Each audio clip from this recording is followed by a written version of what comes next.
जय श्री कृष्णा साथियों, आप सभी का स्वागत। आइए शुरू करते हैं श्रीमद् भगवत गीता के 16वें अध्याय के 6वें श्लोक में भगवान श्री फिर अर्जुन को आगे क्या कह रहे हैं। श्री कृष्ण कहते हैं, इस लोक में दो तरह के ही प्राणियों की सृष्टि है, दैवी और आसुरी। दैवी को तो मैंने विस्तार से कह दिया, अब हे पार्थ तुम मुझसे आसुरी को विस्तार से सुनो। भगवान श्री कृष्ण यहाँ पर अब आसुरी शक्तियों को बता रहे हैं और क्वेश्चन ये अराइज होता है कि वो बता क्यों रहे हैं, ताकि हम अपना सेल्फ एनालिसिस कर पाएं कि हम कहाँ पर इस वक्त मौजूद हैं और हमें यात्रा कहाँ की प्रारंभ करनी है।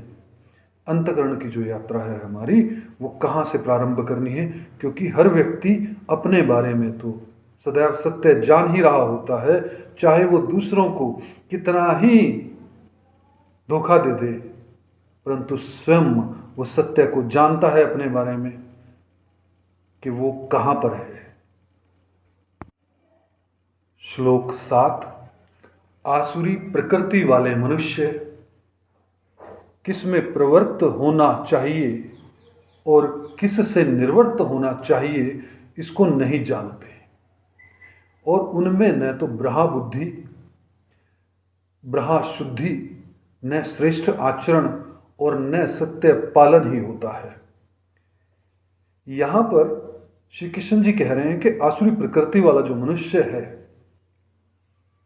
उसे किसके अंदर इन्वॉल्व होना चाहिए और किसके अंदर इन्वॉल्व नहीं होना चाहिए, बाहर होना चाहिए, इस बात को वो जानता ही नहीं है।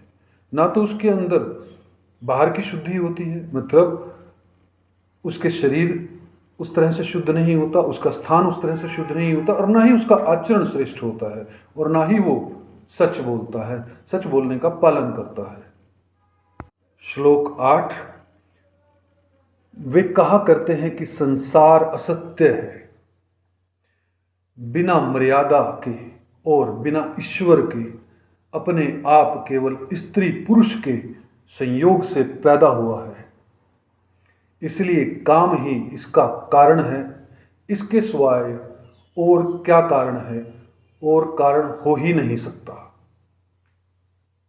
यहां पर श्री कृष्ण कहते हैं कि ऐसे व्यक्ति जो आसुरी प्रकृति से ग्रस्त होता है, वो कहता है कि संसार जो है असत्य है। बहुत से लोगों को आपने देखा होगा कि ये संसार तो माया है, या संसार झूठ है ये, ठीक है। यहाँ पर तो अगर बच्चे पैदा भी हो रहे हैं या मनुष्य आगे पीढ़ियाँ चल रही हैं तो वो सिर्फ और सिर्फ सेक्स बेस्ड है, या ऐसा कहें कि उसका सारा का सारा जो फोकस है वो काम बेस्ड है। यही श्री कृष्ण कहना चाहते हैं।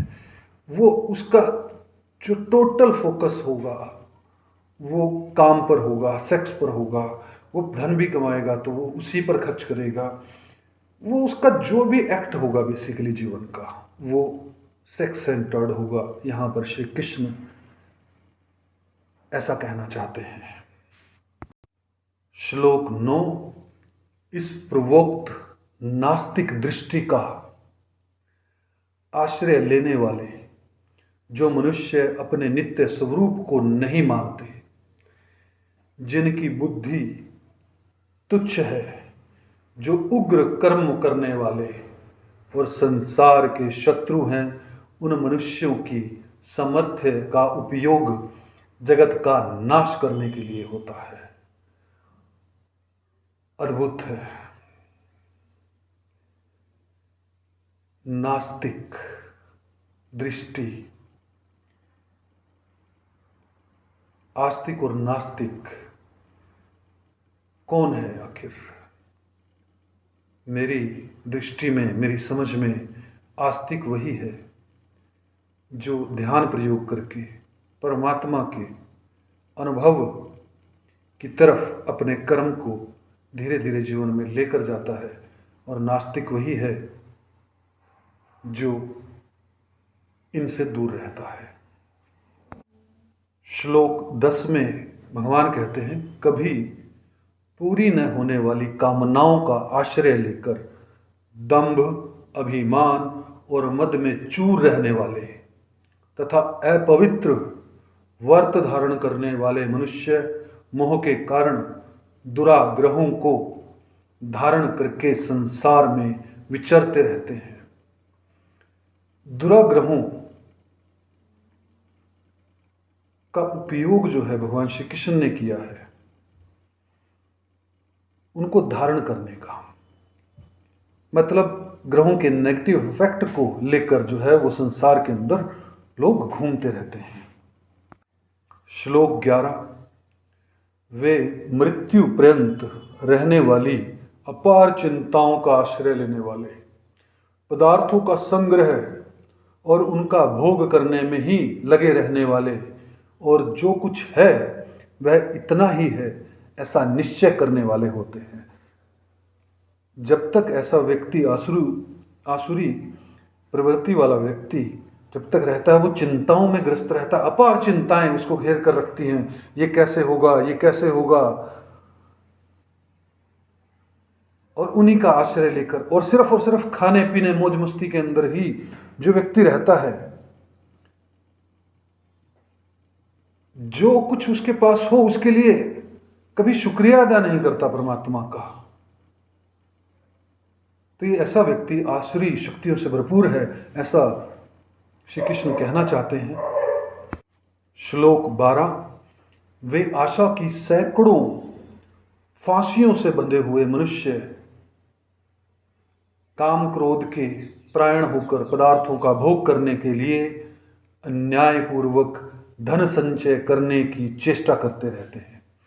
सैकड़ों फांसियों, ये सिर्फ सिंबॉलिक है कि उनका मन जो है वो अलग अलग डायरेक्शन, उनकी ऊर्जा जो है अलग अलग डायरेक्शन में फैली हुई है।